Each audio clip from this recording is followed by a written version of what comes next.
ഗസയിലെ വെടിനിർത്തലിൽ ഇന്ന് ഈജിപ്തിൽ നിർണായക ചർച്ച. ട്രംപിന്റെ 20-ദിന സമാധാന പദ്ധതി ചർച്ച ചെയ്യും. അമേരിക്കയുടെ പശ്ചിമേഷ്യൻ പ്രതിനിധി സ്റ്റീവ് വിറ്റ്കോഫും ട്രംപിന്റെ മരുമകനായ ജറേഡ് കുഷ്നറും പങ്കെടുക്കും. ഇസ്രായേലിന്റെയും ഹമാസിന്റെയും പ്രതിനിധി സംഘങ്ങളും ഈജിപ്തിൽ എത്തിയിട്ടുണ്ട്. പശ്ചിമേഷ്യയെ സമാധാന പാതയിലേക്ക് മടക്കുന്നതിന് ഇന്ന് അമേരിക്കയുടെയും അറബ് രാജ്യങ്ങളുടെയും മധ്യസ്ഥതയിൽ ഈജിപ്തിൽ നിർണായക ചർച്ച. അമേരിക്കൻ പ്രസിഡന്റ് ഡൊണാൾഡ് ട്രംപിന്റെ പദ്ധതി പ്രകാരം ബന്ദികളെ കൈമാറിയാൽ വെടിനിർത്തലിന് ഇസ്രായേലും സമ്മതിച്ചിട്ടുണ്ട്. ഗസയിലെ സമാധാന നീക്കങ്ങൾക്കെതിരെ ഇസ്രായേൽ മന്ത്രി ഇറ്റാമർ ബെൻഗിർ രംഗത്തെത്തി.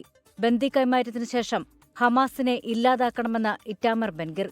ചർച്ചകളുടെ പശ്ചാത്തലത്തിൽ പ്രധാനമന്ത്രി ബെഞ്ചമിൻ നെതന്യാഹു ഇന്ന് സുരക്ഷായോഗം വിളിച്ചിട്ടുണ്ട്.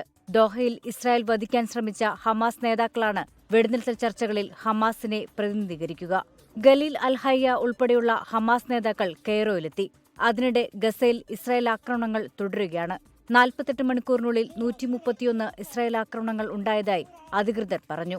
ഇസ്രായേൽ ഹമാസ് യുദ്ധത്തിൽ ഇതുവരെ കൊല്ലപ്പെട്ടത് 67,000-ലധികം പലസ്തീനികളാണെന്ന് ഗസ ആരോഗ്യ മന്ത്രാലയത്തിന്റെ റിപ്പോർട്ട്. മരിച്ചവരിൽ പകുതിയോളവും സ്ത്രീകളും കുട്ടികളുമാണെന്നും റിപ്പോർട്ടിൽ പറയുന്നു.